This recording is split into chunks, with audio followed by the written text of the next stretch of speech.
Hello, everyone. My name is Ayelet Tsabari, and I'm going to read my story, or a part of my story, Brit Milah, which was recently published in the new Spice Book, an anthology of contemporary Jewish writing edited by Ruth Panofsky. It's a wonderful collection with work by writers that I greatly admire, and I highly recommend you purchasing a copy. And I'm just going to be aware of the time so I don't go over. I'm going to read a part of the story. It was published before that in my story collection, The Best Place on Earth. And thank you for joining me and thank you for listening. And I'm going to start in the beginning. And if I'll make mistakes, I'll just correct them and not re-record. Brit Milah. At the passport check, the Hamami pulled out a folded piece of paper from her purse and handed it to the woman behind the counter. The woman was young, with narrow eyes, Chinese perhaps, and her black, shiny hair was rolled into a neat bun. Her face was caked with dusty powder, and her eyebrows were penciled on. She looked up and eyed Reuma. English? Little, Reuma said. She reached and pointed at the paper. My daughter. Your daughter lives in Toronto? Yes, Reuma nodded. The woman flipped through the pages in Reuma's passport. Filled with stamps from organized trips Reuma had been taking over the past 3 years with a group of women from her neighborhood of Sharia. Many of them widowed like her, all of them Yemeni. First time in Canada? Reuma nodded again. Ofra had been living here for 7 years, but she had been visiting Israel regularly. There had never been a reason for Reuma to come here before. In fact, Reuma had been home just a few months ago. Ofra had been home just a few months ago, in her second trimester, and Reuma proudly showed her off around the neighborhood, walked with her in downtown Petah Tikva's main street. In the evenings, they had sat in the yard and drunk tea, and Reuma finally got a chance to pass on some of her knowledge. She had raised 4 children, after all. When her daughters-in-law had given birth, Reuma had learned to be quiet, keep her advice to herself, especially after Rami, her eldest, accused her of being overbearing. They had their own mothers to consult. But Ofra listened to her, didn't dismiss her advice as she had in the past, seemed softened by the pregnancy, more forgiving toward her mother.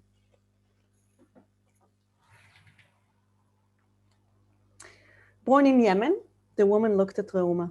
Reuma noticed a small golden cross dangling against her chest. Yes. The woman's lips tightened.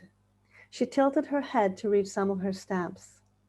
She thinks I'm an Arab, Reuma thought, and hurried to add, Jewish.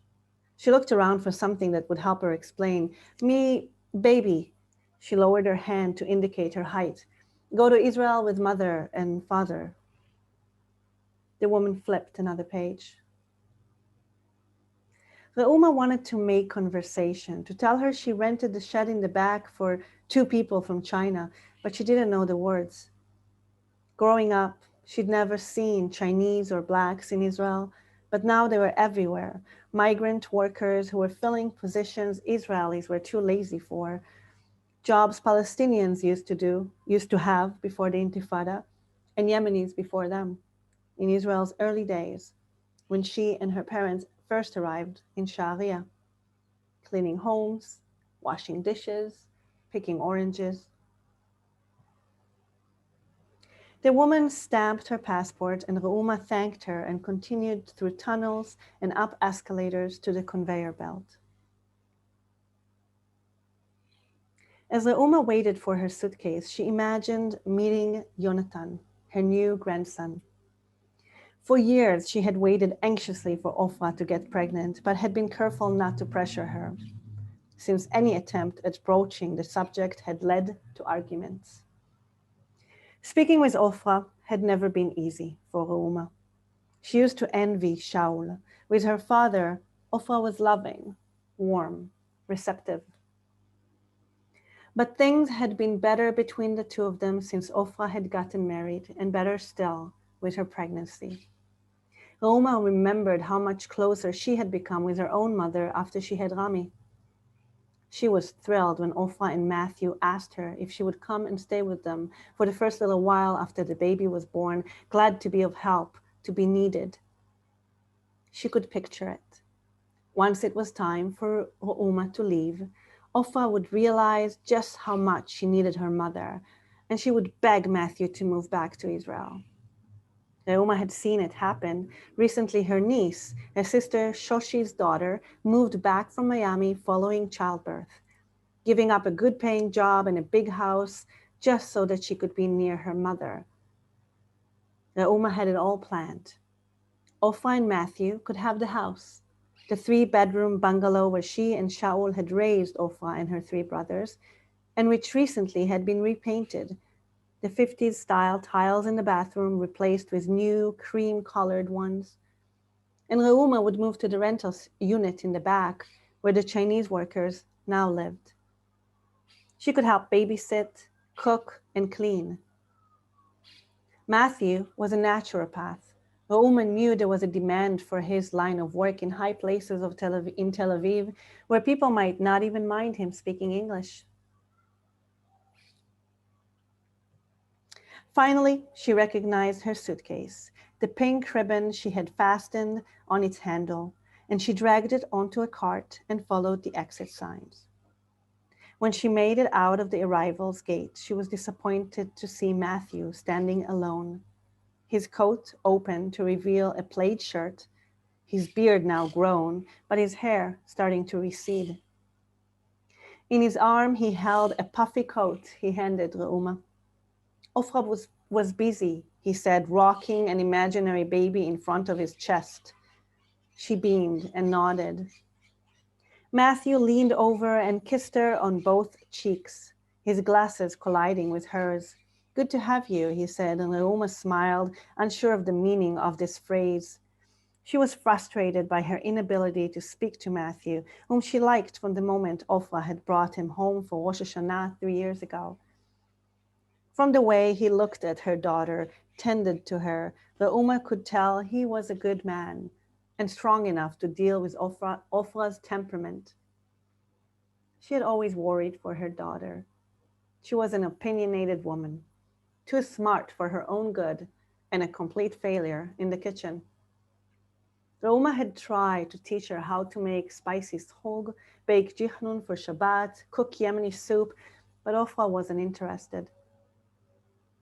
Reuma envied her sister Shoshi, whose daughters borrowed recipes from their mother and even confided in her about their marital problems. Ofra never spoke to her about such things, had waited until she was 38 to have a child, and had finally married Matthew at City Hall a few months ago, already visibly pregnant in a white shapeless dress, her hair loose and curly, and her lips carelessly drawn in red, matching a pair of red high-heeled shoes. At least they're married. Shoshi threw her hand up in dismissal when Reuma showed her photo and sighed. Today, some young people don't even bother. Look at Tzila's daughter. Even had children. God help us. They paused before the glass doors, the mass of blinding whiteness outside, and Matthew waited as Reuma put on the large puffy coat that went down to her knees, arranging the furry hood over her head. She tightened her scarf, put on gloves. She had only ever seen snow in Jerusalem when she and Shaul had been on vacation, and there, crowning the ancient stone buildings, the tips of cypress trees, the surrounding hilltops, it had seemed magnificent, romantic. Toronto was covered with patches of white, which from the air looked to Reuma as though erased, as though parts of the city were missing. Ready? Matthew asked. Ready, she repeated, ashamed of how clumsy the word sounded, her R flat, the stress placed on the wrong part of the word. The doors swished open and they were out. the cold assaulting her face, stabbing her exposed calves.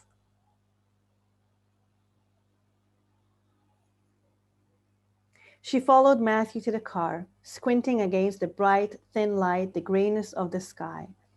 She sat in the front, smiling at the baby seat in the back. After a few minutes, warm air started blowing from the vents. Matthew didn't speak to her beyond asking if the flight was good and if she was tired. Reuma wondered if he intended on learning Hebrew now that he had an Israeli son. She wondered too if Matthew would agree to move to Israel. He often told her how much he loved Israel, and at least he had an Ashkenazi name, Levin, even if he wasn't completely Jewish. Out of her 4 children, not a single one of them had married a Yemeni. When she looked at her grandchildren, she was sometimes surprised. Itai's daughter, Lilach, had golden curls and gray eyes. Elad's son, Itamar, had skin even fairer than his mother's. She was delighted when Ofra said, "Yonatan's a real Yemeni." And when Reuma saw photos, she began to tear up. Her grandchild reminded her of her dead husband. I'm going to stop here. Thank you so much, and I hope you read more and buy the book.